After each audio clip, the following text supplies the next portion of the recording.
that's never happened. The day that God made by his presence. It is the day of the Lord. It's his day. It shall be in that day that living waters go out from Jerusalem, half of them toward the former sea and half of them toward the hinder sea. In the summer and in the winter it shall be. And the Lord shall be king over all the earth in that day. There shall be one Lord, and his name one. And the land shall be turned as a plain from Geba to Rimmon, south of Jerusalem.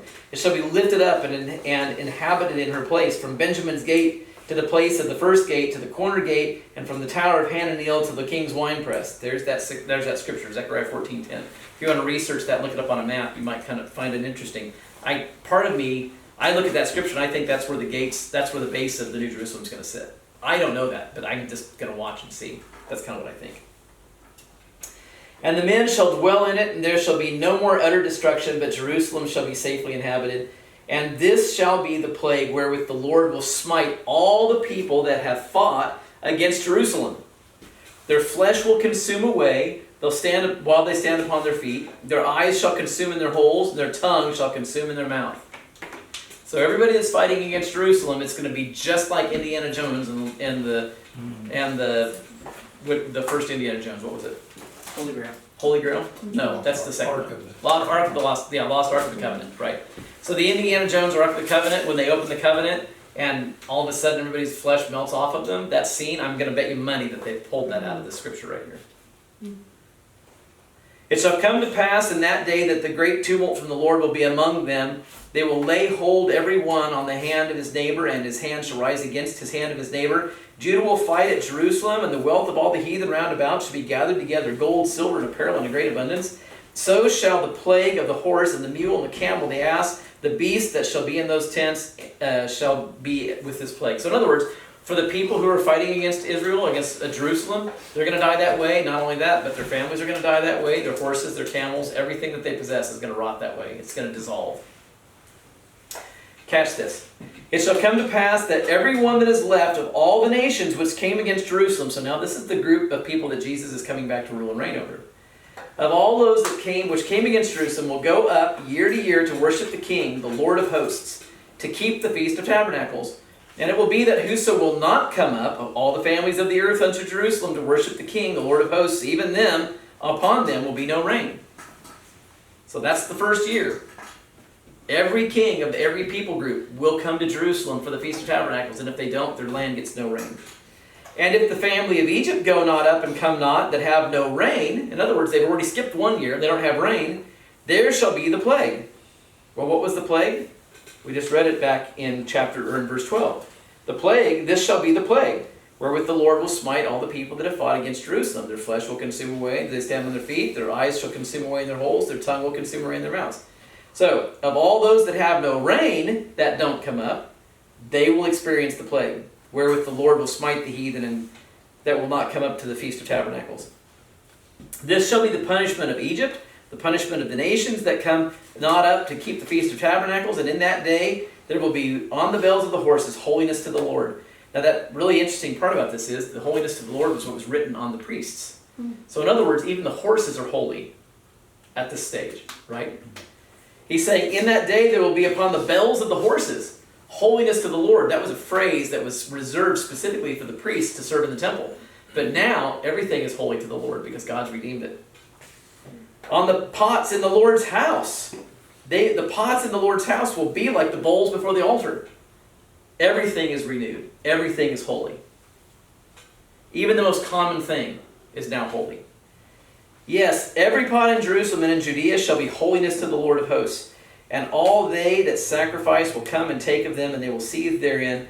And they will come, and in that day there will come no more a Canaanite in the house of the Lord of hosts. So, in other words, in that day, only righteousness will prevail. Only righteousness will be in the New Jerusalem. Only those that are in the Lamb's Book of Life will come in. Those that do wickedness will not be allowed in. And it will all be holiness to the Lord. All the New Jerusalem. All of it.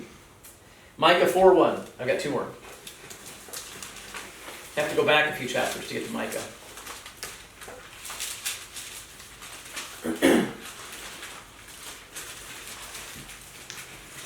Catch this. Micah chapter 4, verse 1. But in the last days it shall come to pass that the mountain of the house of the Lord shall be established in top of the mountains, It shall be exalted above the hills, and people will flow into it. The New Jerusalem. Many nations shall come and say, come, let us go up to the mountain of the Lord, and up to the house of God of Jacob. He will teach us his ways. Didn't we just read this? He will teach us his ways, and we'll walk in his paths. For the law shall go forth from Zion, and the word of the Lord from Jerusalem. He shall judge among many people and rebuke strong nations afar off. They'll beat their swords into plowshares and their spears into pruning hooks. Nation shall not lift a sword against nation, neither shall they learn war anymore. But they shall sit every man under his vine and under his fig tree, and none shall make them afraid, for the mouth of the Lord of hosts has spoken it. So there it is again. God's ruling out of the holy city, the New Jerusalem. There is no war. God doesn't allow it. People will flow into it, right? So you have all sorts of scriptures in the Old Testament that talk about the New Jerusalem and how dear and how precious the New Jerusalem is to God. So much so that Jesus marries, that's his wife. The two become one. So as we're ending this down, we'll look at one more scripture verse and see here. Hang on. As we're ending this down, I'm going to read one verse to you out of Isaiah 65, a couple of verses. It's Isaiah 65:17. You don't have to go there, I'll just read it to you. For behold, I create new heavens and a new earth, and the former will not be remembered nor come to mind. But be glad and rejoice forever in that which I create. For behold, I create Jerusalem, a rejoicing, and her people a joy. And I will rejoice in Jerusalem, and joy in my people. And the voice of weeping will not be heard in her, nor the voice of crying. Jerusalem.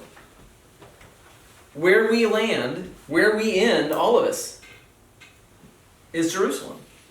The New Jerusalem, the holy city. You know? There's ultimately going to be a new heavens and a new earth. What that means, we'll find out. Right? The Greek words says qualitatively new, which leads me to believe that at this point, from what I've read and what I currently believe, and this may change as I continue to study, right? But I do believe that the heavens themselves, the stars, the celestial beings, are going to actually dissolve. They're going to turn back into their elements, their constituent elements. Carbon, hydrogen, oxygen, whatever they're made out of, right? That's what that word means. It says that they dissolve. And that dissolve means to revert to its constituent elements.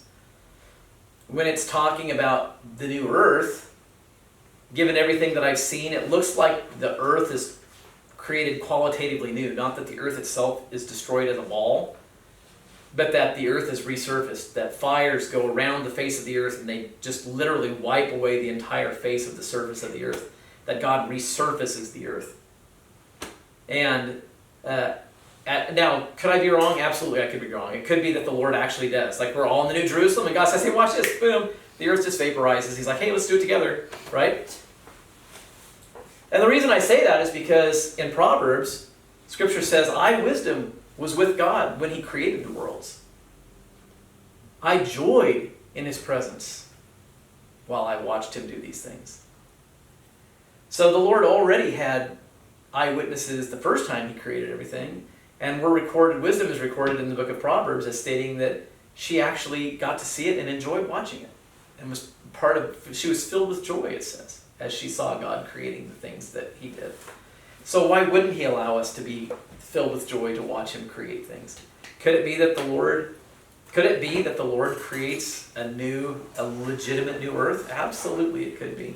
The fact that he's dedicated to this planet that we know called Earth